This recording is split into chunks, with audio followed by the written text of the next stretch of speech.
Saudara-saudariku yang terkasih, hari ini Kamis 19 September 2024. Saya Romo Siga dari Paroki Santo Yusuf, Surabaya. Dalam nama Bapa dan Putra dan Roh Kudus. Amin.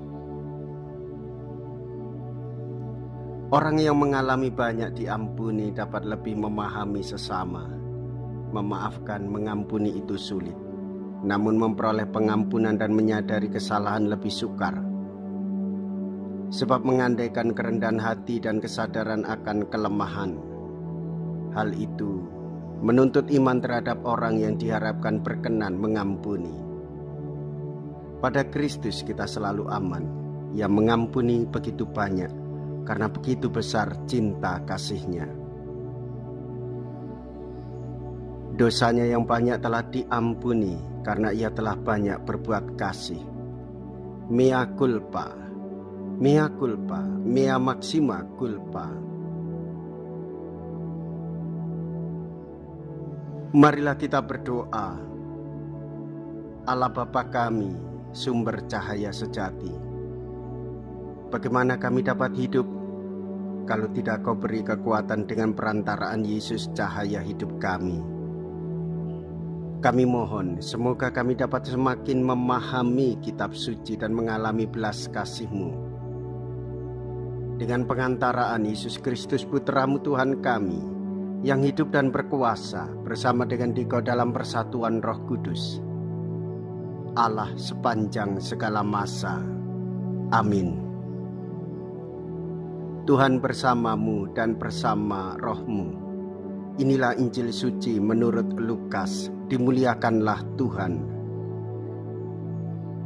Lukas bab 7 ayat 36 sampai dengan ayat 50. Pada suatu ketika seorang Farisi mengundang Yesus makan di rumahnya.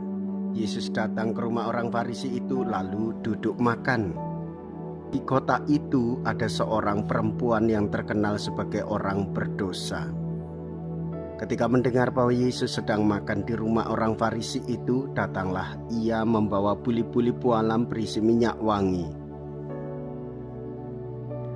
Sambil menangis ia berdiri di belakang Yesus dekat kakinya, lalu membasahi kakinya dengan air matanya dan menyekanya dengan rambutnya. Kemudian ia mencium kaki Yesus dan meminyakinya dengan minyak wangi. Ketika orang Farisi mengundang Yesus melihat hal itu, ia berkata dalam hati, seandainya dia ini nabi, mestinya ia tahu siapakah dan orang apakah perempuan yang menjamahnya ini. Mestinya ia tahu bahwa perempuan ini adalah orang berdosa. Lalu Yesus berkata kepada orang Farisi itu, Simon, ada yang hendak kukatakan kepadamu. Sahut Simon, katakanlah guru. Ada dua orang yang berutang kepada seorang pelepas uang, yang seorang berutang 500 dinar, yang lain 50. Karena mereka tidak sanggup membayar, maka utang kedua orang itu dihapuskannya. Siapakah di antara mereka akan lebih mengasihi dia?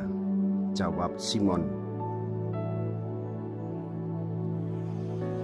Aku sangka yang mendapat penghapusan utang lebih banyak. Kata Yesus kepadanya, betul pendapatmu itu.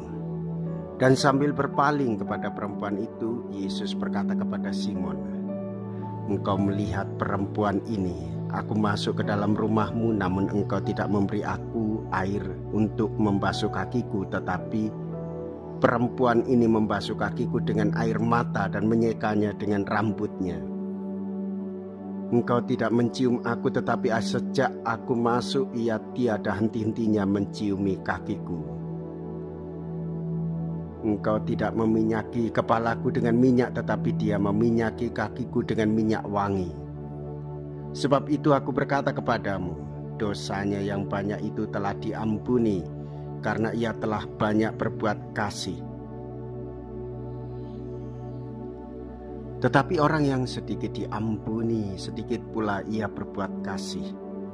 Lalu Yesus berkata kepada perempuan itu, dosamu telah diampuni. Orang-orang yang makan bersama Yesus berpikir dalam hati, siapakah dia ini maka ia dapat mengampuni dosa? Tetapi Yesus berkata kepada perempuan itu, imanmu telah menyelamatkan dikau, pergilah dengan selamat. Demikianlah sabda Tuhan, terpujilah Kristus. Saudara-saudariku yang terkasih, kita seringkali jatuh dalam godaan untuk melihat masa buruk orang lain, dosa-dosa dan kesalahan orang lain, dapur dan urusan pribadi orang lain. Namun patutlah hendak kita belajar, Yesus tidak memandang dosa atau masa lalu seseorang. Yesus mengampuni dosa, Yesus berbelas kasih. Yesus menerima setiap orang yang melakukan penyesalan dan memberikan kasih-Nya untuk melayaninya. Maka kita pun dipanggil untuk melayani Yesus dan melayani gerejanya. Jikalau kita berani hidup menderita dalam Yesus, maka kita pun akan dipermuliakan di dalam Kristus. Terpujilah nama Yesus, Bunda Maria dan Santo Yosef untuk selama-lamanya. Marilah kita berdoa.